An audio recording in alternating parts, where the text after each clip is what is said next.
Bismillahirrahmanirrahim. Rabbi syrah li sadri wa yassir li amri wa hlul 'uqdatam min lisani yafqahu qawli. Allahumma shalli wa sallim ala habibika Mustafa sayyidina Muhammadin wa ala alihi wa sahbihi asma'in nama ba'du.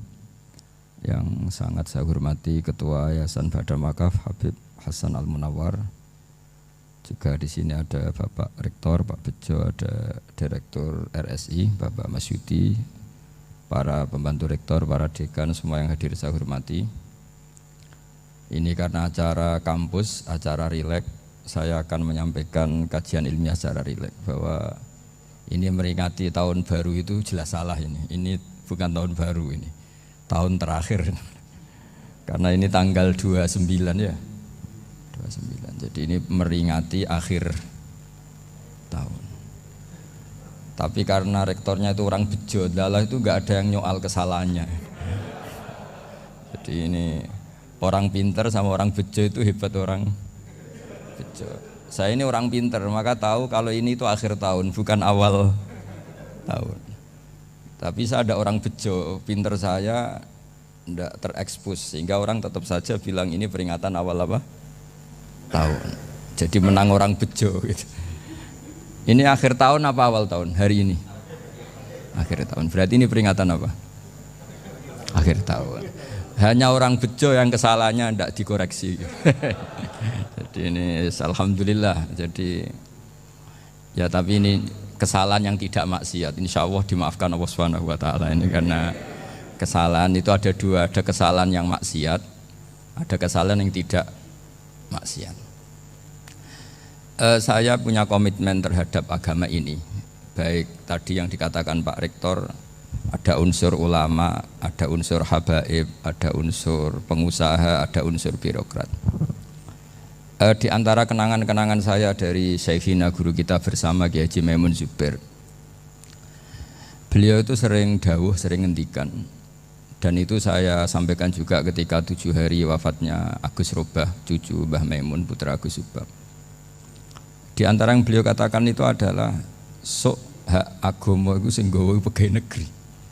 Itu berkali-kali beliau ngendikan gitu. Ya saya agak bantah. Lah kalau santri bah, ya santri karuan mesti nggawa agama, tapi sok ben sing nggawa pegawai negeri.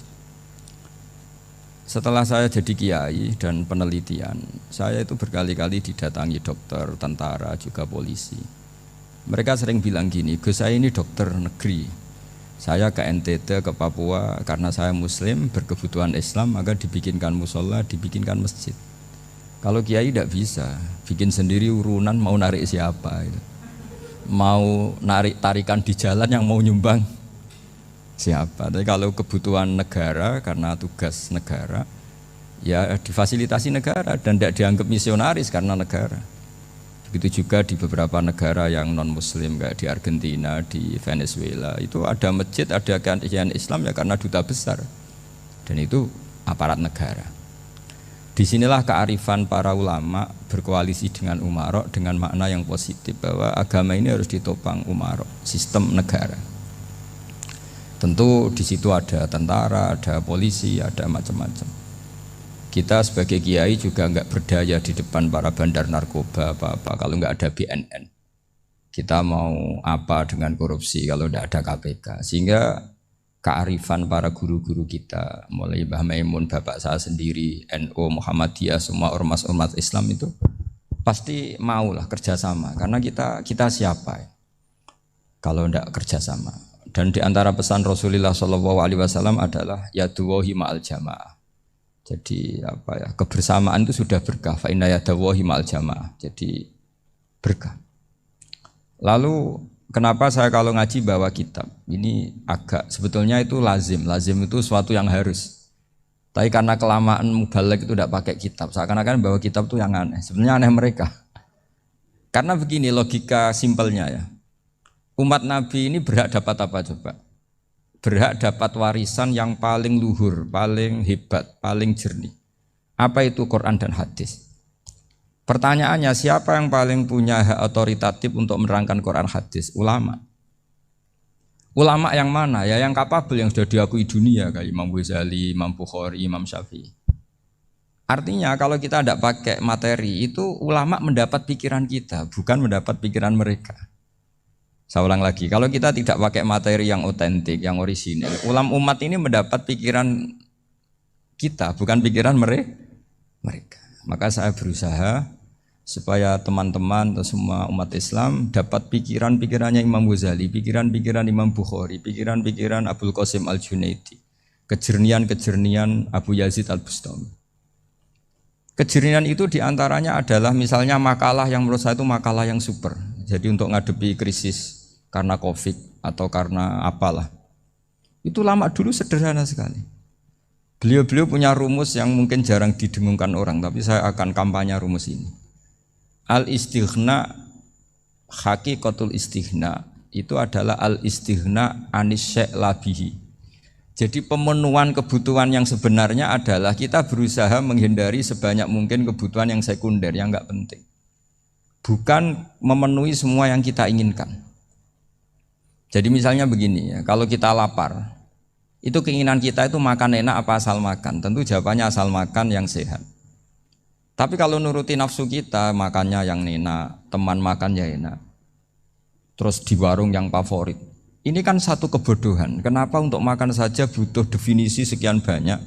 Yang kita harus kecewa, warung favoritnya bisa sudah tutup, atau kita ke sana harus macet, ribet. Yang benar-benar arif dan bijaksana itu adalah al-istighna anis syai'. Sesuatu yang tidak mendesak itu jangan jadikan kebutuhan. Sehingga kalau kita puasa misalnya, semua makanan itu enak karena kita sangat lapar. Sehingga Abdul Qasim Al-Junaidi ketika ditanya, ma'idamut to'am, lauk makanan itu apa? Jawabannya lucu, alju, lapar. Kalau kamu lapar ya semuanya enak. Ini sudah mulai hilang. Kita bilang makan enak itu ya sate, ya gulai, ya pizza yang kita senang. Akhirnya apa? Untuk nikmati nikmatnya Allah itu kita jadi ribet.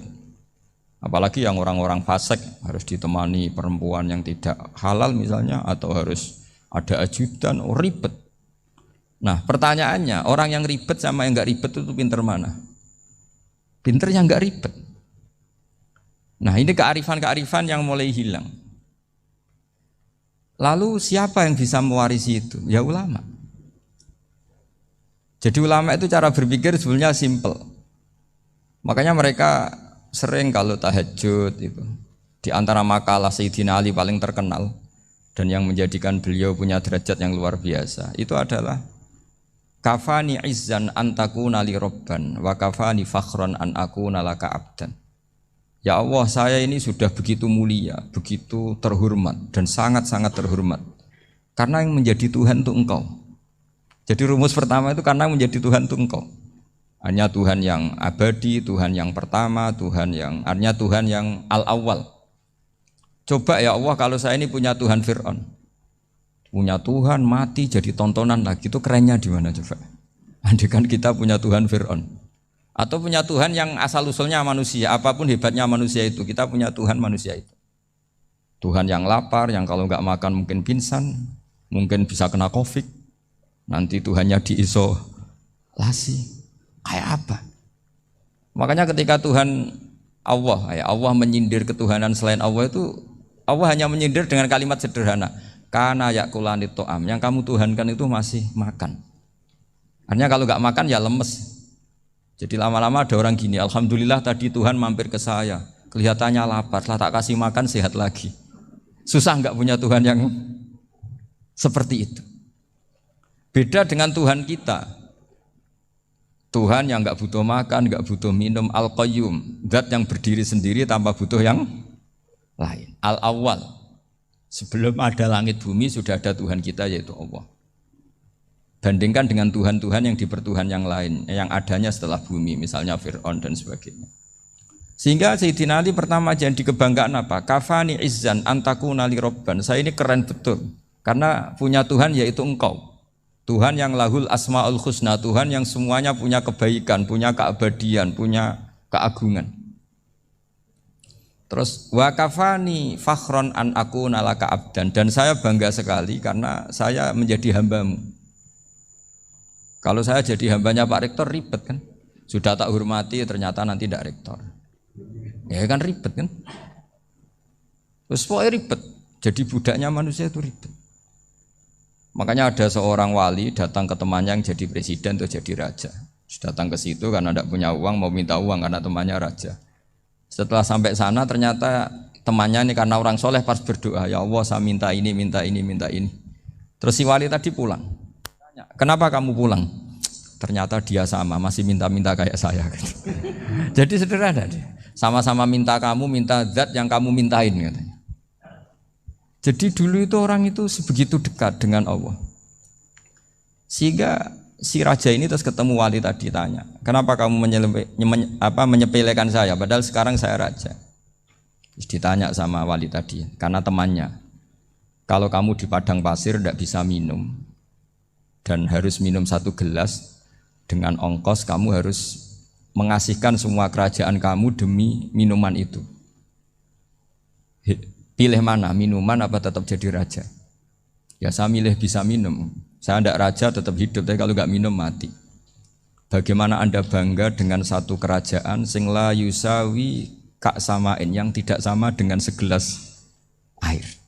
Jadi artinya terus mereka melihat jadi raja itu ya biasa, jadi presiden biasa, jadi rektor biasa. Karena mereka biasa berlogika hakikatul izzah itu ya at-taqarrub ila Allah, yang benar-benar terhormat itu ya dekat dengan Allah. Begitu seterusnya mereka bikin paradok-paradok yang aneh, tapi itu menjadi pelajaran. Bapak saya Ki Nur Salim itu senang baca anekdot Nasiruddin Koja. Itu kalau bikin orang-orang aneh, itu dia datang ke satu pesta, pakai baju lusuh, pakai sarung lusuh atau celana lusuh, sama Sohibul Bait yang punya acara dibiarin. Setelah dibiarin dia pulang pakai jas, pakai dasi, pokoknya keren. Dihormatin, pakai alpat, maunya dihormatin, silahkan. Pas dia disuruh minum, minumannya itu disokkan saja ke sakunya. Jas, kamu harus minum yang banyak, karena kamu yang dihormati, bukan saya. Terus makanan semuanya diletakkan di saku, ada yang apa, ayo kamu makan yang banyak. Alpatnya juga gitu, dikasih sate, apa, ayo kamu makan yang banyak.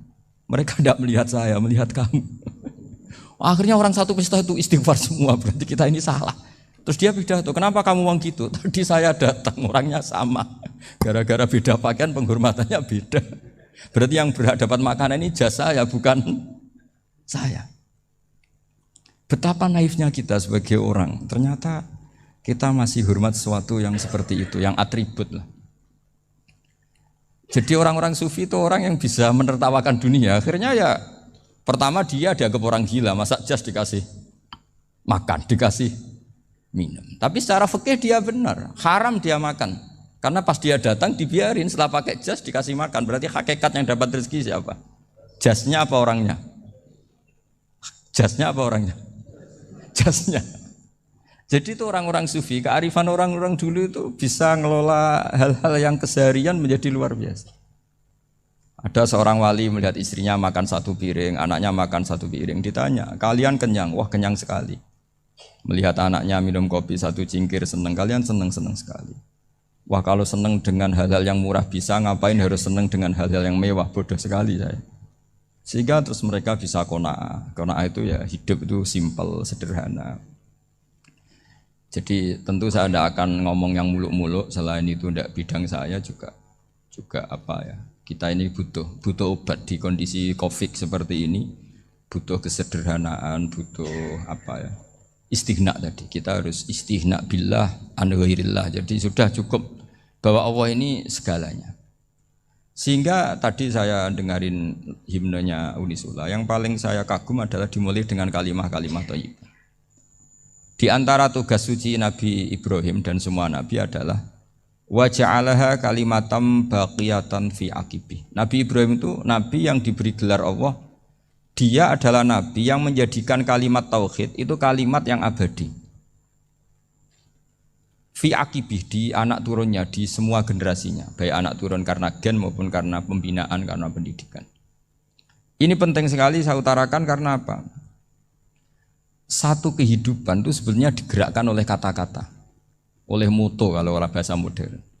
Sehingga banyak ulama mengatakan al-ibarat kutun li'ailatil mustami'in, bahwa redaksi atau moto atau pegangan hidup itu penggerak kehidupan. Sehingga sebetulnya manusia itu digerakkan oleh kalimah-kalimah itu, oleh moto-moto itu, oleh prinsip-prinsip hidup itu. Misalnya orang Palestina itu tiap hari ke pasar gitu. Mereka ke laut gitu. Ditanya, kenapa tidak takut tembak Israel? Jawabannya lucu. Kena tembak ya mati, enggak makan ya mati. Enggak kerja ya mati. Ya sudah sama-sama mati ya mendingan aktivitas normal. Tapi saya tidak menyarankan itu untuk melawan Covid. Ini cerita saja nanti. Kamu jangan provokator itu. Karena ini wilayah sensitif. Jadi banyak orang yang poligami. Kalau ditanya alasannya gitu, istri satu ya cerewet, dua ya cerewet, mendingan 4. Ya banyak ya gitu. Tapi ada yang kebalikan, istri satu cerewet saja hampir jantungan, apalagi 4, tinggal matinya kan gitu. Itu semua yang menggerakkan itu kalimat. Kalimat itu satu pegangan. Banyak orang loh yang nggak ingin jadi rektor tuh banyak loh Pak Bejo. Jangan kira semua dosen ingin jadi rektor. Melihat rektor sibuk rapat mempertahankan reputasi Unisula terus sering pegang kepala. Ngapain repot-repot? Jadi tukang sapu aja dapat gaji, ngopi, rokokan selesai. Bodoh amat jadi rektor, mikir orang banyak. Banyak loh orang yang nggak ingin jadi presiden tuh banyak. Karena ngopi nyaman, gak ada yang ganggu. Mau tidur sampai jam 9 siang juga gak ada yang ganggu. Sehingga mereka melihat pegawai negeri itu gak keren, orang kok diatur jam, disiplin. Itu memang cara Allah membagi rahmat. Mau kamu apakan coba? Cara syukurnya dia seperti itu. Bapak saya dulu tuh sering ngajarin saya, diajak jalan-jalan pagi-pagi. Melihat orang ngopi, makan uduk itu bapak seneng. Kok enak jadi wong awam. Ngene esuk-esuk nyemak bocah kesel kabeh kono enak ngopi rokokan. Bapak kadang iri sama orang awam itu iri. Sudah gitu berharap masuk surga kan enak sudah gitu. Tahu-tahu mati, tidak tahu ke surga apa ke neraka ya tidak tahu. Jadi nah, orang dulu itu orang yang bisa mensederhanakan dunia. Sehingga ya sudah cara bahagia. Makanya saya alhamdulillah saya ini kerjasama sama UII sama beberapa kampus. Memang amdan itu sengaja. Kampus itu ya punya sistem yang nggak bisa mewakili sistem kiai. Kiai juga punya sistem yang nggak terwakili oleh kampus juga sebaliknya saling melengkapi. Saya sering ketemu rektor UI, rektor kampus-kampus Islam. Mereka cerita, Gus pendidikan pondok harusnya dimodernkan gini-gini. Saya bilang, kalau pondok modern kayak kampus itu nanti saya ketemu Allah nggak bisa jawab. Kenapa Gus? Saya beri contoh gini. Kalau misalnya perempuan perawan lah atau apa saja, pokoknya perempuan mau tanya tentang menstruasi atau haid. Kalau semuanya sistem kampus, dia harus kuliah dulu, registrasi dulu, kuliah dulu, bayar dulu, dan dapat jawabannya nunggu mata kuliah pas itu. Bandingkan kalau sistem pondok, saya tuh sering ke pasar sama anak saya dicegat sama ibu-ibu. Gus, anak saya ngalami gini-gini, keluar darah terus menerus, nggak 6 hari tapi 1 bulan penuh. Itu hukumnya apa Gus ya? Nanti saya mau sowan ke jenengan. Nggak usah sowan di sini aja. Ya sudah, sebelum mengeluarkan darah yang rutin seperti itu biasanya haidnya berapa hari? 6 hari ya sudah ikut yang 6 hari, yang lainnya istighatsah. Ngoten tok Gus, ya udah ya. Begitu terus di masalah udhiyah, Pak. Ya coba kalau semuanya pakai sistem kampus, daftar dulu, bayar dulu. Jadi ini nggak ada jawabannya, nunggu mata kuliah itu baru dapat jawaban. Itu biasa nggak sholat bertahun-tahun karena belum ada jawaban tentang itu. Nah itu kalau misalnya orang mati, tahunya cara memulasara jenazah itu nunggu kuliah dulu, pas mata pelajaran itu dulu, baru menangani orang mati. Berarti orang mati itu tergeledak semua. Tapi kalau kiai kan enggak. Kesini orang mati terbakar, kalau dimandiin malah badannya copot-copot, itu gimana hukumnya? Ini ada orang mati Gus Kendat, ini disolati apa enggak? Ada orang mati oplosan itu disolati enggak? So sering ditanya gitu. Enggak usah registrasi Pak Rektor. Enggak usah registrasi, enggak usah daftar, enggak usah seminar. Makanya kalau orang kampus wani kiai itu ya kualat tenan itu, karena ini yang on time.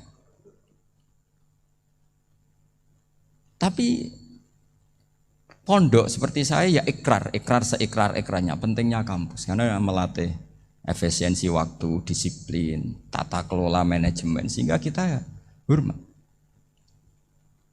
Tapi tadi Kita harus saling melengkapi sehingga saya tunjukkan ke publik bahwa saya hormat sekali sama polisi, sama tentara.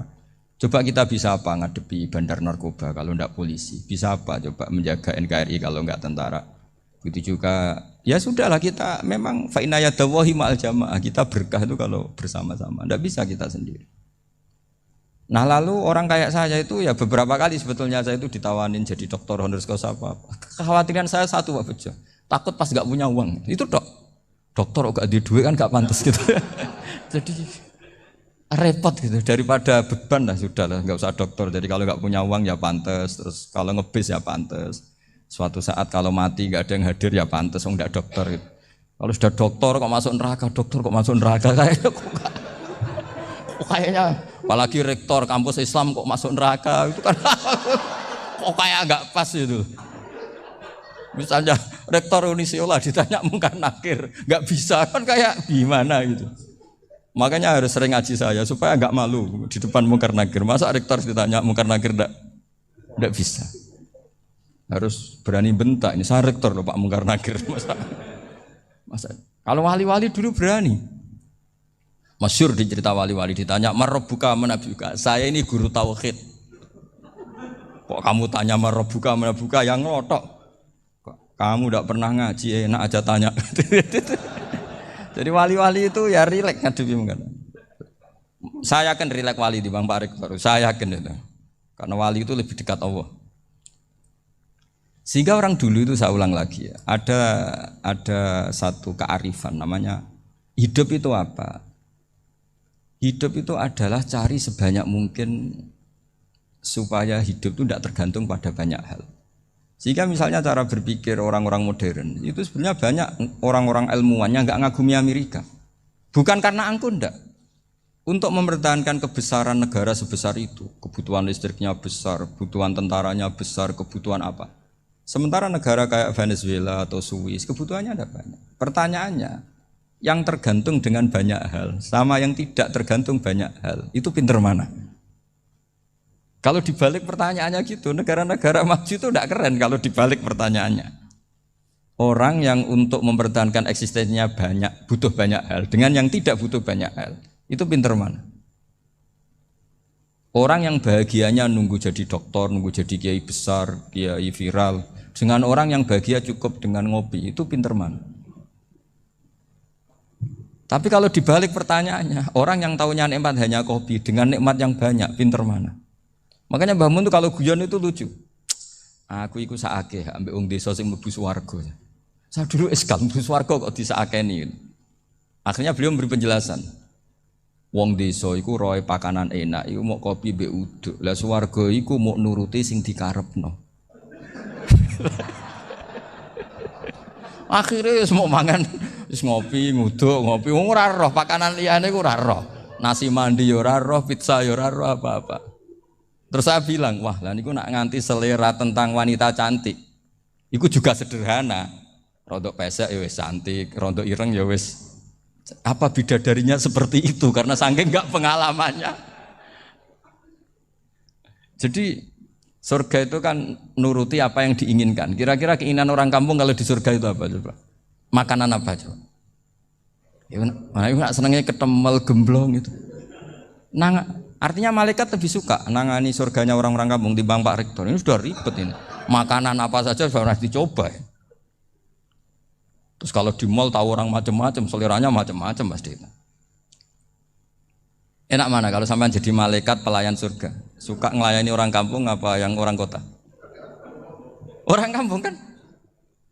Jadi ya itu guyon ya, guyon tapi itu menjadi pikiran kita bahwa orang yang banyak kebutuhan itu sebetulnya banyak kebodohannya karena menggantungkan kebahagiaannya dengan banyak hal. Makanya Imam Syafi'i ngendikan istighna itu apa? Al istighna anis sya'labi. Yang dikatakan kecukupan adalah berusaha sebanyak mungkin banyak hal tidak kamu butuhkan. Bukan memenuhi semua kebutuhan kamu karena nafsu kamu ini tidak ada batasnya gitu. Kalau kamu penuhin nggak akan selesai. Itu ada perempuan yang kurang cantik itu minta doa saya, Gus doain suami saya kaya, terus tak guyonin, terus nggak minta. Kalau suami kamu kaya, yang pertama dirubah itu apa? Rumah supaya rumah saya bagus. Kedua apa? Mobil supaya mobil saya bagus. Nanti yang dievaluasi itu kamu. mobil bagus, Alphard, rumah mewah, istrinya kamu, pasti itu dievaluasi. Langsung enggak usah sudah gini aja kan. Jadi pertama yang dievaluasi itu kaya itu, coba kalau suami kaya itu yang dievaluasi pertama rumah ya, rumah ganti, setelah itu apa, mobil. Kira-kira berikutnya akhirnya sudah nggak jadi. Nabi Ibrahim itu pernah minta umur panjang, keren umur panjang. Sama Allah nggak dijawab. Datang orang tua itu mertamu ke Nabi Ibrahim, terus disuguhi dikasih kurma. Apa itu? Kok kurma apa? Anggur yang sudah matang sekali, sudah dimakan. Setelah dimakan meler keluar lagi, dimakan lagi meler lagi. Terus Nabi Ibrahim masuk lagi ke kamar. Ya Allah, doanya tak cancel. Nanti kalau saya tua kayak itu. Jadi Allah itu nggak jawab langsung tapi ngirimkan itu. Akhirnya ya Allah nggak jadi. Nanti takut itu. Saya pernah ngalami jadi kiai tadi, ada ibu-ibu ya kurang ya nggak pati cantik lah. Suaminya tuh miskin sekali. Minta doa saya supaya kaya. Bareng tak kasih pertimbangan itu udah nggak usah nggak jadi. Jadi itu kearifan. Tapi kearifan ini harus kita tanamkan. Saya nggak bisa membayangkan Indonesia yang besar ini, andai kan tidak ada qanaah, nerimo ing pantum. Coba sekarang ada Covid. Andai kan Indonesia tuh kayak Perancis. Saya beberapa kali punya tamu orang yang hidup lama di Perancis, bahkan dapat istri orang Perancis. Itu dulu nggak begitu mencintai Indonesia. Tapi setelah di Perancis 2 tahun, wah Indonesia hebat. Di Perancis tuh kata dia kalau cerita, semua kebutuhan masyarakat itu dibebankan ke negara. Apa saja minta negara, apa saja nyoal negara. Sementara Indonesia, coba kalau Indonesia mengalami seperti ini kok tidak ada qanaah, rimo ing pantum, bisa kios Indonesia. Orang miskin nyalahkan negara, kelaparan nyalahkan negara, apa saja. Tapi barokahnya dididik kiai, jogeman nyalahno wong liya. Urip pun romo ing pandum, diame. Sampai gak ngerti kalau Covid. Banyak tuh orang-orang kampung itu, orang lugu-lugu itu. Mbah niki saking Covid, salam ning Covid, muga-muga umure panjang. Dikira Covid itu nama orang yang ahli sosial itu. Mbah niki dana saking Covid. Matur nuwun sampekno salamku, muga-muga umur panjang. Bingung kan yang nganterin ini. Ini gimana yang mau menjelaskan? Memang enggak paham. Ribet kan. Tapi saya pastikan bahwa dengan keadaan seperti ini kita bahagia, kita stabil, itu jelas barokahnya kalimah tadi, moto tadi atau pegangan hidup tadi. Makanya disebut al-ibarat qutun li'ailatil mustami'in, bahwa redaksi atau kata-kata atau pegangan atau filosofi hidup, apalah namanya itu adalah penyemangat. Karena kata-kata ini memang luar biasa. Ketika sahabat perang demi kebenaran, zaman itu ya pasti benar karena yang dibela Nabi. Dulu itu kan enak zaman Nabi, yang dibela mesti benarnya, musuhnya mesti salahnya. Sehingga dulu itu memang harus tegas. Kalau sekarang mau tegas gimana? Yang kamu bela tidak mesti benar, musuhnya tidak mesti salah. Ribet kan kalau misalnya saya tukaran sama Pak Rektor, kamu mau bela mana kan bingung. Saya tidak mesti benar, saya tidak Nabi. Pak Rektor apalagi tidak mesti benar lagi kan? Ribet kan? Jadi kalau kita mau perang sekarang itu mau pede gimana? Enggak. Makanya banyak ulama sekarang tuh mau tegas tuh enggak berani karena ya banyak hal yang abu-abu lah wilayahnya. Misalnya pilihan presiden, atau pilihan bupati, pilihan menteri. Kamu mati-matian bela itu, yang kamu bela tidak mesti benar, musuh kamu tidak mesti salah. Misalnya pilihan bupati, wah ini kabupaten ini baik kalau bupatinya ini, yang satu bilang ini, terus tim suksesnya kamu tanya, kamu yakin? Ya tidak juga. Lah kenapa semangat? Kan saya botohnya, paling alasannya ya itu aja, bukan yang lain. Beda dengan zaman Nabi, nabinya mesti benar, Abu Jahalnya mesti salah, kan enak aturan mainnya jelas. Singkat cerita dalam perang itu banyak sahabat yang ngalami luka, ngalami apa gitu. Kemudian curhat ke Nabi, ya Nabi gara-gara derekkan jenengan, ngikuti jenengan saya harus ngalami seperti ini. Ngiranya orang itu diapresiasi sama Allah keluarnya itu. Ternyata sama Allah gak diapresiasi. Malah diturunkan ayat intakunu ta'lamuna fa innahum ya'lamuna kama ta'lamun wa tarjuna minallah ma'ala yarjun. Kalau kamu sakit karena perang, orang-orang kafir itu ya sakit, itu saja berani padahal demi kekafiran. Wa tarjuna minallah ma'ala yarjun, padahal kamu punya nilai lebih yaitu berharap kepada Allah yang mereka tidak punya. Saya jadi kiai itu ya kadang mangkel. Karena yang benci ya benci, yang seneng itu ngel-ngel loh kayak Pak Bejo. Jadi semuanya ribet.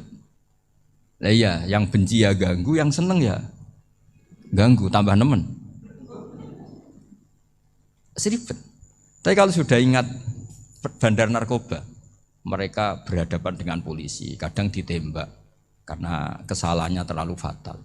Antar persaingan mereka juga bisa tembak-tembakan karena merebut pasar narkoba. Itu saja mereka berani. Kok kita yang jadi kiai kadang dicium tangannya, dihormati gak berani, hanya takut apa ya, musibah-musibah kecil lah, atau problem-problem kecil. Lah iya, kalau kita bandingannya gitu. Kalau kamu mau tahajud kedinginan, itu masih nanti dihisab Allah itu gitu. Maling ayam itu keluar malam-malam, hanya dapat ayam. Itu gak takut dingin. Ya gak takut digebuki masa. Kamu mau tahajud saja takut dingin. Makanya nanti hisabnya orang soleh itu nanti dijajarkan orang dolim. Terus diperbandingkan. Wah itu habis kamu kalau itu. Jadi misalnya Unisula mau rapat, tapi ini malam, kalau malam dingin nanti sama masuk angin. Anak-anak pang di perapatan aja berani kamu. Kalau sudah perbandingannya gitu tuh ribet kita nanti. Makanya itu kalimat itu moto atau filosofi hidup. Sehingga diulang lagi nasihat itu. Iyam saskum korhun fakodu masal koma korhum mislu. Kalau kamu kena luka, orang-orang yang nggak benar juga akan kena luka. Itu aja berani demi ketidakbenaran. Masa kamu demi kebenaran nggak berani? Akhirnya orang itu, ya itu kalimat, itu heroik. Makanya kita ini penting ya. Makanya tadi himne Unisula dimulai kalimat thayyibah. Karena kalimat ini yang menjaga kita kalimat ini. Misalnya tentang Tuhan. Kenapa orang Islam imannya kokoh seperti ini, termasuk yang sudah hidup di Amerika, di Australia, di mana-mana. Itu ya barokahnya ajaran atau barokahnya kalimah. Saya sebut kalimah saya pakai bahasa santri. Karena la ilaha illallah itu dalam tradisi santri disebut kalimatu haqqin alaiha nahya wa alaiha namut wa alaiha nub'ats. Ada yang riwayat wa biha nub'ats insyaallah taala minal aminin. Kenapa mereka di mana-mana meskipun sekolah di Amerika, di Australia, bahkan di Uni Soviet tetap mukmin? Itu barokahnya ajaran yang benar. Allah itu siapa? Tuhan. Tuhan itu sifat dasarnya apa? Awal. Dia harus wujud awal sebelum makhluk yang lain. Sehingga ketika ada negara yang maju, yang tertib, manajemennya tertib, masyarakatnya makmur, tapi punya Tuhan yang tidak seperti itu, tidak awal, itu sudah gak nyaman. Karena ndaklah keren Tuhan saya, karena Tuhan saya itu al-awwal, zat yang pertama. Tuhan saya keren lah, zat yang gak mati.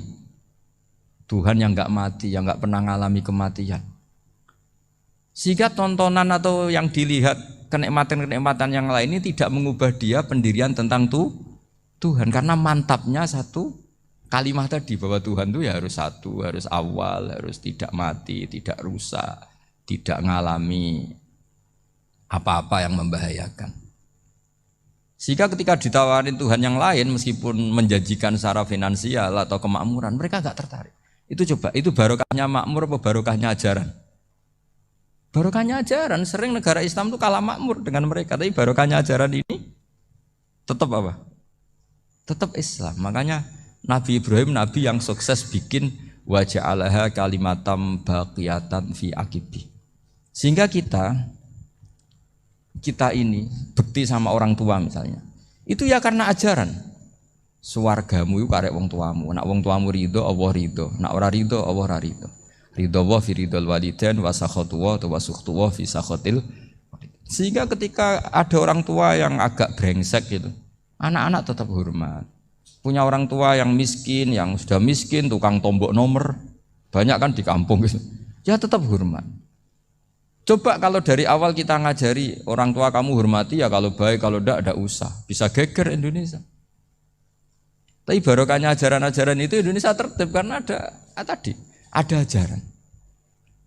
Nah ini di sini pesantren dan Unisula semua harus berkontribusi membuat ajaran yang benar itu adalah ciri utama Islam. Sehingga Islam ini dimulai dengan ajaran kalimatu haqqin alaiha nahya wa alaiha namut. Sehingga kita tenang seperti ini. Saya ini termasuk kiai yang tenang. Meskipun kata orang banyak saya ini kiai besar, tapi termasuk kiai yang paling tenang. Termasuk yang paling tenang. Karena saya ini pakai mazhab orang-orang hebat. Saya berkali-kali cerita, orang kayak Imam Syafi'i itu orang yang luar biasa. Saya berkali-kali cerita, orang yang tadi nyium tangan kamu ya Imam Syafi'i, di belakang tuh ngerasani kamu, menghujat kamu. Jawabannya enak saja. Berarti saya alhamdulillah orang yang wibawa. Buktinya di depan saya nggak berani. Jadi enteng saja. Diceritain sebagian kampung, sebagian separuh dari warga kamu itu nggak suka kamu. Ya bagus lah nggak suka saya, nggak akan utang duit saya. Di mana-mana orang utang itu karena teman dekat. Kalau nggak seneng pasti minimal nggak utang, nggak pinjam mobil, nggak pinjam apa. Berkah mana yang seneng sama yang gede. Jadi dianggap enteng saja. Semua yang dialamin dianggap enteng saja. Misalnya punya istri pemarah, ya baguslah marahin suami. Kalau marahin tonggo malah ribet. Jadi kamu harus terima kasih kalau dimarahin istri. Baguslah marahin saya mah, kalau marahin tonggo ribet. Jadi enteng saja. Tapi kita sekarang itu karena nafsu ya, sehingga menghadapi hidup ini ribet. Ulama dulu kalau mau mati itu senengnya bukan main. Sudah lama saya ini ingin gak maksiat. Kayaknya gak maksiat paling efektif itu mati. Ya tidak apa-apa Gusti, kalau sebaiknya mati ya mati aja. Enteng saja. Jadi melihat kematian itu akhir dari segala keburukan atau potensi keburukan. Apapun baik kita sekarang, suatu saat mungkin kita gak baik. Yang bisa menghentikan ketidakbaikan atau potensi ketidakbaikan itu apa coba? Mati kan? Berarti mati itu mengerikan apa menyenangkan? Mesti kamu tidak berani menjawab. Meskipun secara ilmu kamu berani, tapi secara rasa agak berani kan? Saya ulang lagi ya, yang bisa menghentikan keburukan atau potensi keburukan itu apa coba? Apa? Kematian. Berarti kematian itu menyenangkan atau menyusahkan? Apapun kamu tidak berani jawab karena kamu agak-agak duniawi itu kelihatannya. Tapi secara ilmu, kamu tahu kan kalau mati itu tidak buruk-buruk banget. Karena apa? Itu akhir dari segala keburukan. Sehingga Nabi ngajarkan kalimat itu begitu luar biasa. Allahumma ahyini maka natil hayatu khairan li wa tawaffani maka natil wafatu khairan li. Nabi melihat dunia itu begitu indah. Ya Allah, kalau saya ini hidup, anggap saja hidup ini ziyadatan li fi kulli khairin, menjadi modal saya menambah segala kebaikan.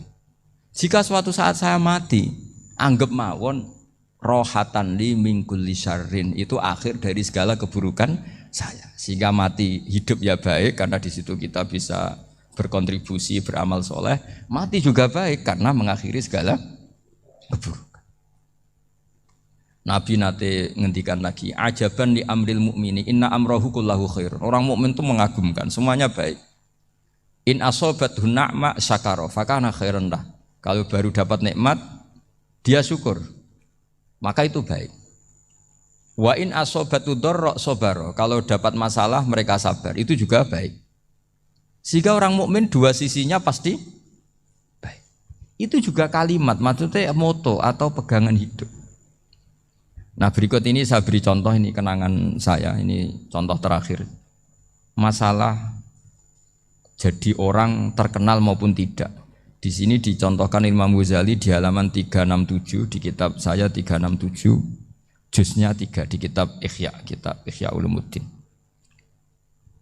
Di sini beliau cerita betapa untuk menjaga ikhlas sebaiknya orang itu tidak terkenal, tidak syuhrah, tidak terkenal.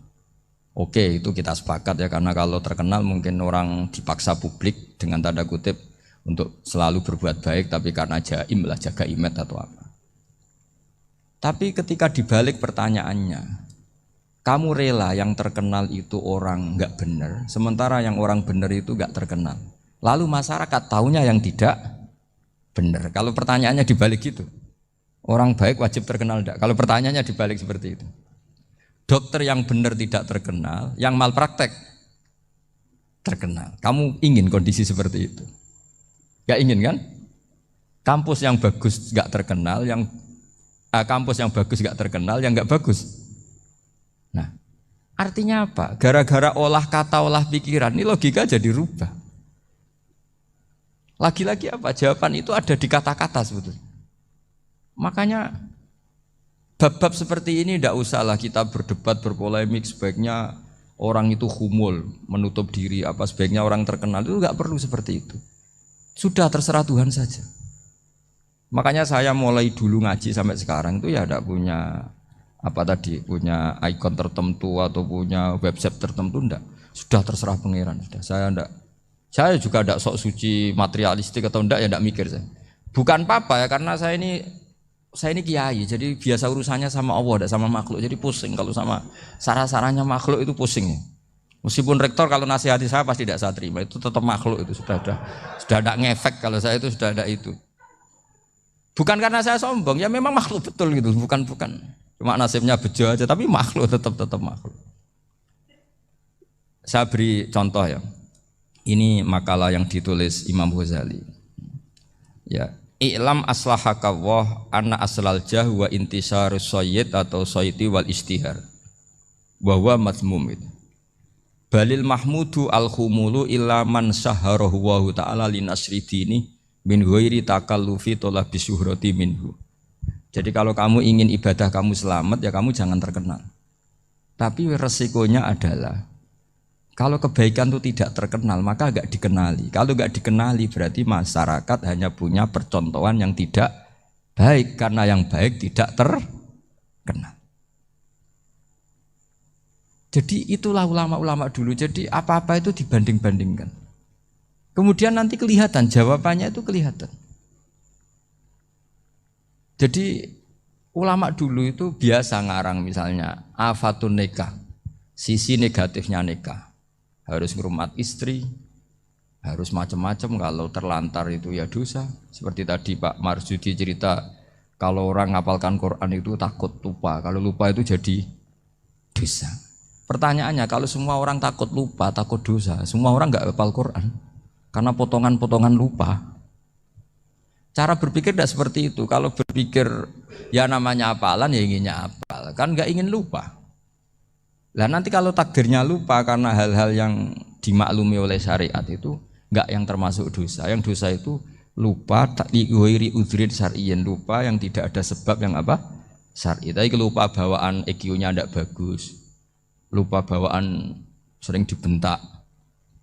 Oh itu enggak masalah karena bawaannya orang tertekan itu ya lupa. Coba kamu hafal Quran, terus punya kredit jatuh tempo, pas hari itu aku yakin enggak cerdas sudah.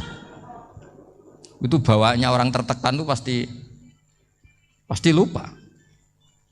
Jadi ya saya teruskan ya. Jadi terus ada makalah yang sangat bagus sekali tentang itu. Saya baca ya. Wa yadullu ala dzalika anna Allah azza wa jalla amaral anbiya'a bi idharil amali lil iktida wa khassahum bi mansibin nubuwah. Wa la yajuzu ayyudhanna bihim annahum khurrimu afdhalal amalen. Jadi orang yang terlalu mendewa-dewakan khumul itu menutup diri. Oke, itu baik karena dengan khumul, dengan menutup diri Anda tidak riya, Anda tidak pamer. Tapi kata Imam Ghazali, kamu juga harus ingat, di antara syaratnya Nabi itu harus mengumumkan kalau beliau itu seorang Nabi. Harus memaklumatkan kalau beliau seorang Nabi supaya bisa diikuti.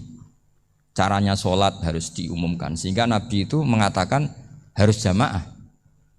Karena dengan cara jamaah itu bisa shollu kama ra'aitumuni usolli. Coba kalau Nabi sholatnya enggak diperlihatkan, kamu harus sholat yang benar. Caranya gimana ya Rasulullah? Itu rahasia. Bingung enggak kira-kira? Bingung enggak? Ya misalnya amal rahasia selalu lebih baik. Terus ada pertanyaan, Nabi ngendikan kamu sholat yang benar, caranya gimana Nabi? Ya itu rahasia, terus gimana coba? Tapi Nabi ngendikan apa? Shollu kama ra'aitumuni usolli. Ya sudah, kamu sholat, niru saya sholat. Berarti Nabi sholatnya diperlihatkan apa disembunyikan? Diperlihatkan. Jadi begitu juga saya berkali-kali bilang, orang tahu kalau itu bidan ya berdasar tulisan itu bidan. Tahu kalau itu dokter gigi ya itu dokter gigi. Jangan sampai gara-gara tidak ada tulisan mau beli alat bangunan di dokter gigi, mau periksa gigi di toko bangunan. Gara-gara apa? Nggak ada maklumat. Nah, di sini ulama-ulama selalu memaklumatkan dirinya. Termasuk Imam Ghazali ketika ngarang kitab dinamai Ihya Ulumuddin, bahwa kitab ini bisa menghidupkan ilmu-ilmu agama yang mulai hilang. Begitu seterusnya. Jadi ini ngaji ya, jadi orang itu harus ngerti ya, jadi jangan nuruti emosi sendiri atau logika sendiri. Bahwa saya suka humul, ya monggo, agama Islam menyediakan sarana itu. Uzlah itu ya punya sisi kebaikannya sendiri. Tapi syuhrah terkenal asal tidak nuruti nafsu juga punya sisi kebaikannya sendiri. Setidaknya umat ini punya satu master kebaikan yang mudah diakses. Tapi tadi saya ulang lagi, jangan karena hadun nafsi, jangan karena kepentingan pribadi. Makanya di sini disebutkan wa yadullu ala dzalika ay ala syuhrah anna Allah taala amarul anbiya bi idzharil amal lil iktida. Allah selalu memerintahkan para nabi kalau ngamal kebaikan ya harus dimunculkan supaya bisa ditiru. Yaitu tadi kita tidak bisa bayangkan kan kalau misalnya Nabi menyuruh kamu harus sholat yang benar, kemudian sholatnya Nabi sembunyi. Kalau ditanya, Nabi saya niru siapa? Wah itu rahasia, kamu nggak boleh lihat sholat saya, saat takut tidak ikhlas. Ribet kan? Sehingga jamaah itu statusnya tetap harus. Nah bedanya harus ini ulama berpendapat harus yang apa? Fardu kifayah, tapi fardu itu maknanya harus. Tapi bukan berarti kalau nggak jamaah sholatnya nggak sah, nggak. Tetap tapi statusnya jamaah tetap apa? Harus. Nah barokahnya harus ini orang yang baru sholat, sholatnya langsung benar karena ada yang diikutin. Coba kalau mantan dukun baru sholat terus sholat sendiri, itu mesti mirip mantra ya. Karena dia tidak ada master percontohannya. Tapi barokahnya ada master, orang paling bodoh pun kalau sholat ya benar, karena standar ada komandonya, ada imamnya. Sehingga Imam Ahmad malah berpikir keras, syarat sahnya sholat itu harus jamaah. Cara pikirannya Imam Ahmad keras sekali beliau. Sehingga kalau orang sholat sendiri kok ada orang lain yang maunya berjamaah harus bayar, orang itu harus bayar demi sahnya sholat. Itu madzhabnya Imam Ahmad. Tapi kalau madzhab Syafi'i hanya mengatakan itu fardu kifayah, yang kalau satu komunitas gak mau melakukan semuanya apa? Dosa. Ya jadi ini sebelum sesi ringan tanya jawab, hanya 2 saja tanyanya, nggak boleh banyak-banyak, nanti nggak pulang-pulang saya. Jadi tak baca lagi biar dapat berkahnya Imam Ghazali. Wa qala qaumun asirru afdalu minal alaniyati. Terus kata sebagian ulama al alaniyah itu afdal minas sirri. Terus diperbandingkan baik yang mana amal dipertontonkan sama anda. Terus kata Imam Ghazali, kalau orang itu bisa jaga tidak riya, maka sebaiknya dipertontonkan karena kebaikan harus yang muncul, bukan yang tidak baik yang muncul. Makanya ketika Unisula memaklumatkan diri sebagai ingin jadi generasi khairah ummah, itu kalau diterjemah itu kan wow, khairah ummah, umat terbaik. Itu kan kayak agak angkuh. Tapi nggak apa-apa, itu nggak apa-apa. Masa kita kampanye Unisula siap degradasi moral, kan ya lucu kan. Masa jualan gitu kan ya lucu. Ya sudah, kita memang ingin mengkhidmati ummah, berbakti dengan umat, membantu supaya jadi generasi khairan apa? Ummah. Tidak apa-apa, dimaklumatkan supaya dengan itu umat punya sarana. Oh kalau ingin jadi khairan ummah, kuliah di sini. Jangan lalu enggak gitu. Ya sama kita dokter, maklumatkan saja dokter gigi, dokter kandungan, dokter bedah. Sehingga orang kalau mau bedah ya jangan ke dokter kandungan. Jadi barokahnya maklumat ya. Jadi saya mohon sekali ini, saya sendiri sebetulnya orang yang enggak siap terkenal sebetulnya, tapi ya sudah terserah Allah saja. Kalau itu cara Allah menyebar kebaikan, ya monggo. Pokoknya kita tawakal saja sama Allah Subhanahu wa Ta'ala. Saya kira demikian. Assalamualaikum warahmatullahi wabarakatuh.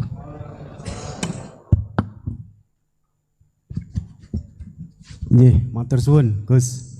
Alhamdulillah sesi tanya jawab. Gus, 2 nggih. Ya, ini ada dari Yogi Banjarmasin, satu tipe dengan Ahmad Banyuwangi, satu tipe dengan Rizka Pekanbaru. Yang dari Banjarmasin itu, Gus mohon izin ngaji lewat jarak jauh, baik melalui YouTube ataupun lewat medsos. Namun sanadnya bagaimana Gus? Sebab masa kini belum bisa ketemu langsung. Terus Rizka Pekanbaru ini trik mendidik akidah anak sejak dini, pripun. Terus Ahmad Banyuwangi ini bagaimana kaum milenial, ini karena setipe Gus, generasi XYZ yang lahir tahun 2000-an. Bagaimana membuat menarik belajar tasawuf bagi generasi anak-anak. Nggih, namung niku. Tapi setunggal tipe niki tasawuf. Bagaimana belajar tasawuf untuk generasi-generasi yang cik nom-nom niku. Terus satu itu tipe dengan mendidik anak. Kemudian yang nomor 2 mohon izin ngaji jarak jauh. Sanatnya pripun? Karena belum bisa ketemu. Begini ya, saya mungkin yang kesekian kali ya punya tamu dari Kalimantan, dari Sulawesi. Memang kalau sebagian mereka pernah mondok itu tersiksa karena ngaji saya hanya lewat virtual atau lewat medsos. Kebaikan itu pasti sudah benar. Jadi dengan ketemu langsung maupun enggak itu secara sanad itu sudah cukup. Cuma ada beberapa kebenaran yang butuh jelimet, butuh tahqiq, itu yang harus ketemu langsung. Tapi kalau yang kebenaran-kebenaran umum itu tidak perlu, karena kebenaran itu bahasa lainnya itu al-ma'ruf, sesuatu yang mudah dikenali oleh akal, oleh nurani, oleh komunitas, oleh sistem sosial. Sementara mungkar itu sesuatu yang aneh. Andai kan tidak ada agama pun, orang akan bilang selingkuh itu mungkar. Andai kan tidak ada agama pun, sesuatu milik siapa harus jelas. Sehingga diaturlah ini istrinya ini istrinya ini barangnya ini. Yang paling berhak make apa ya yang punya kan. Makanya nikah itu disebut ma'ruf. Yang boleh make ya yang punya. Misalnya yang boleh make mobil itu ya yang punya atau yang dapat izin. Itu disebut ma'ruf. Lalu yang nggak punya kok make, itu namanya mungkar. Ya aneh, yang nggak punya kok make tanpa izin. Sehingga kebaikan-kebaikan seperti ini nggak butuh sanad karena semua orang pasti kenal. Makanya disebut kebaikan itu al-ma'ruf, kemungkaran disebut mungkar. Jadi ma'ruf maknanya arafahul aklu, akal ini mudah menerima. Mungkar maknanya angkarohul aklu, akal ini menjadi aneh. Kan nggak mungkin lah orang yang waras mau ini ada minuman, kalau kamu minum hilang kesadaran, minuman ini halal, itu aneh nggak? Aneh kan? Tapi kalau kebalikannya ini minuman manfaat untuk stamina, manfaat untuk kesehatan, maka ini halal. Nah agama itu datang dengan sesuatu yang ma'ruf dan menolak sesuatu yang mungkar. Nah kebaikan-kebaikan seperti ini itu Pak Rektor gak perlu sanad karena itu sudah lazim, sudah keniscayaan. Lalu ada kebenaran yang butuh detail. Misalnya begini, wali nikah itu siapa? Wali nikah itu adalah bapaknya dan mbahnya misalnya. Nah kalimat dan mbahnya ini salah kalau dalam fikih Islam. Karena mbah dalam bahasa Jawa itu bisa mbah dari ibu. Sementara dalam otoritas Islam nggak memberikan hak ke mbah dari ibu. Seperti ini nggak boleh. Terus misalnya orang Kalimantan nikahkan putrinya dinikahkan oleh mbah dari ibunya hanya karena berdasar fatwa. Oh kemarin Gus Bah atau Kiai siapa dawuh wali itu kalau nggak bapak ya mbah, wong ini mbahnya. Nah itu butuh detail. Yang dimaksud mbah di bab wali adalah abul ab, bapaknya bapak, bukan sekedar mbah. Nah hal-hal seperti itu mohon sekali untuk tidak kesusu atau tidak tergesa ngambil kesimpulan karena itu butuh fikih yang apa? Detail. Ya butuh fikih yang apa? Detail. Padahal istilahnya sama, wali itu bapak dan mbah. Sehingga dalam kitab-kitab matan misalnya kalau ada fa'ahakul auliya bitazwid abun summa jaddun itu pasti sama sarah dikritik. Al-aula ayyakula abul ab, seharusnya jangan dikatakan mbah karena kalau mbah memasukkan dari ibu. Yang benar adalah abun fa'abul ab, bapaknya bapak. Nah, jadi kira-kira gitu Pak Irton. Gantian jenengan yang menjelaskan ini. Yang nomor 2, Rizkatan Banu itu kalian bagaimana mendidik ini akidah dan tasawuf bagi generasi-generasi milenial ini. Ya kayak tadi, tasawuf maupun tauhid maupun ilmu moral apapun itu mudah sekali dididik. Ciri utama agama ini itu ad-dinu yusrun, agama itu mudah.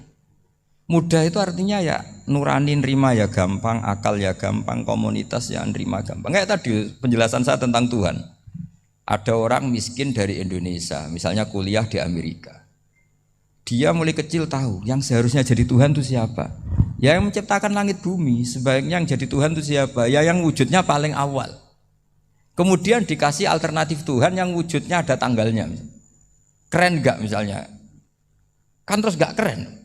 Kok Tuhan sama buminya kok dulu buminya, kayaknya kok enggak lah kayak gitu.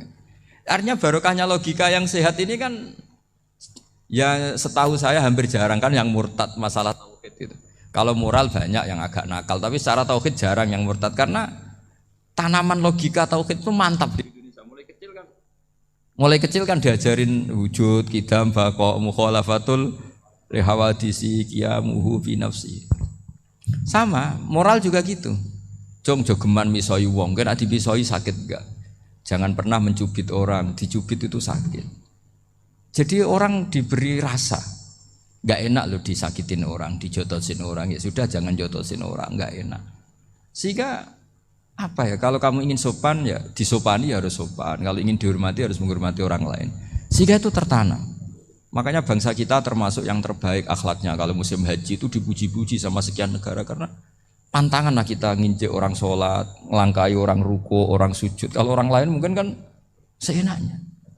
Iya, karena mulai kecil itu dilatih tidak boleh melangkai orang, tidak boleh. Nah, jadi akhlak itu ya diajarkan mulai kecil plus logikanya. Logika itu ya apa saja lah, yang penting menjadi anak kecil itu paham. Dan itu mudah, saya ulang lagi mudah, karena agama ini ad-dinu yusrun, agama ini mudah, jadi mudah difahami. Enggak bisa kamu katakan misalnya tasawuf. Tasawuf itu ya gampang kayak tadi, seperti Bapak kalau ngendikan. Makanan yang membikin enak itu karena menunya yang mewah kamu cocok atau karena kamu lapar. Lama-lama orang kan berpikir, ya setiap puasa itu kok tempe enak, tahu enak, tapi kalau sudah buka, sudah kenyang, apa saja semuanya menjadi tidak enak, padahal kualitas menunya masih enak, tapi gara-gara kenyang menjadi tidak enak. Berarti penyebab enak itu lapar apa menu? Lapar. Jadi apa ya, kearifan ini loh yang menjadikan luar biasa. Makanya tadi ada kalimat yang benar, wa ja'alaha kalimatam baqiyatan fi aqibih. Jadi Ibrahim adalah nabi yang sukses menanamkan filosofi kebenaran ke anak cucunya. Dah, yang terakhir, dah. Ini Siti Mutmainah dari Undip. Yeah. Maunya bergabung tapi karena terbatas, mohon izin Gus mengingat mati kebaikannya nopo untuk keluarga maupun pemimpin. Oh ya bagus lah kalau itu. Kalau di kitab-kitab yang saya baca, ingat mati itu tidak selalu baik juga tidak selalu buruk. Malah kalau menurut Sayyid Abdul Al-Haddad, khusus yang para pelajar yang mencari ilmu itu enggak baik ibadahnya ingat mati. Karena dia harus dinamis, harus mobil. Kalau ingat mati kan terus lemes. Tapi kalau untuk pejabat harus ingat mati, kalau enggak korupsi terus. Harus ingat mati. Jadi kalau manfaat bagi keluarga begini ya, saya merasakan. Ini tanya anak saya itu baru tamat aliyah kemarin. Yang satu barusan mondok sarang baru 2 bulan atau 1 bulan. Itu saya kalau bilang ke anak-anak gini, kamu ketemu saya itu harus spesial. Bisa saja bapak besok itu meninggal. Jadi semua hari itu spesial. Karena jangan-jangan ini kenangan terakhir. Nabi itu kalau ngajari orang supaya sholat khusyuk, sholli ka'annaha sholatu muwaddi'in. Kamu sholat seakan-akan itu sholat terakhir kamu. Oh itu mesti serius. Kamu ketemu istri seakan-akan terakhir pertemuan kayak mau pergi ke New Zealand atau ke Amerika aja, malam itu spesial karena besok istri saya pergi. Bayangkan kalau itu terakhir mau mati, sampai ngamuk serasido lah kan gitu. Jadi hikmah ingat mati itu makanya Nabi diantara riwayat ya, meskipun riwayat ini diperdebatkan, tapi jelas ini satu petua yang baik. Wa'mal li akhiratika ka'annaka tamutu hudan. Kamu beramal untuk akhiratmu seakan-akan besok itu mati. Maka sholat kita akan spesial. Hidup kita akan spesial karena kenangan kita terbaik ya sekarang, besok sudah mati.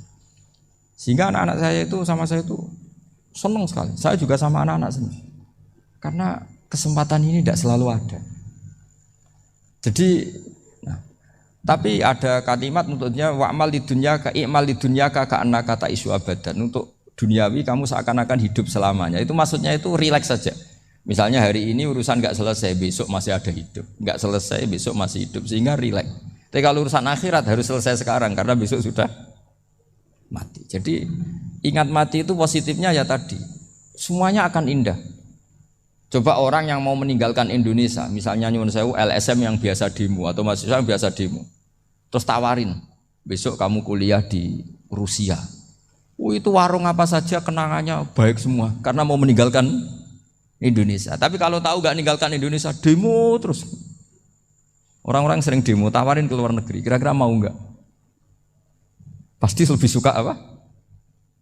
Indonesia. Orang paling miskin yang ngeluh terus di dunia ngeluh gak pernah nikmat, tawarin mati, mau nggak? Nggak mau kan? Nah, jadi untuk supaya hidup ini nikmat, semuanya itu anggap kenangan terbaik Anda, dan itu bisa saja kenangan terakhir. Makanya resepnya Nabi supaya sholat khusyuk apa? Sholli sholatam wadiin, kamu sholat ka'anha sholatum wadiin, seakan-akan itu sholat apa? Terakhir, sehingga terus kita nyaman, kita apa? Dan kita nganggap ini sholat yang terakhir. Nanti ternyata masih lagi. Ya sudah, itu sholat yang terakhir lagi. Sehingga semuanya apa? Spesial. Ya gitu Pak Rektor. Matur suwun. Terima kasih Gus. Ini pertanyaannya total ada 135. Tapi saya himbau kepada para penanya. Ini misalnya ya ada pertanyaan bagaimana kami ini berada di organisasi yang fasilitas materinya itu kecil. Jenengan tidak usah bertanya di saat ini, nanti ikuti YouTube. Itu ada edisi beliau yang terakhir, ada tema ceramah beliau itu sudah menjawab ini. Nanti ikuti di YouTube, bisa menjawab pertanyaan jenengan. Itu ada. Itu sudah ada materinya. Jadi 135 penanya ini mohon dicari search di Google, jawabannya sudah ada di situ semua. Oke. Ya, terakhir ini bagaimana kalau kami materinya sedikit, apakah kami harus ngalah? Ini edisi 3 hari yang lalu Gus Bahak sudah mengeluarkan itu. Nah gitu. Nggih, saya kira demikian nggih. Yang offline sampun ridho? Sampun nggih. Nggih Gus, ngaten saya soalnya paling takut kalau nanti dimarahi beliau. Demikian apa yang bisa kita sajikan kepada para pemirsa baik online maupun offline. Saya selaku moderator yang mendampingi beliau Gus Bahak, mohon maaf apa ada kekeliruan, dan hanya ini yang bisa kami sampaikan. Mohon maaf dan selamat mengikuti YouTube beliau yang sangat berseri dan beragenarkan dan sangat mencerahkan. Wassalamualaikum warahmatullahi wabarakatuh.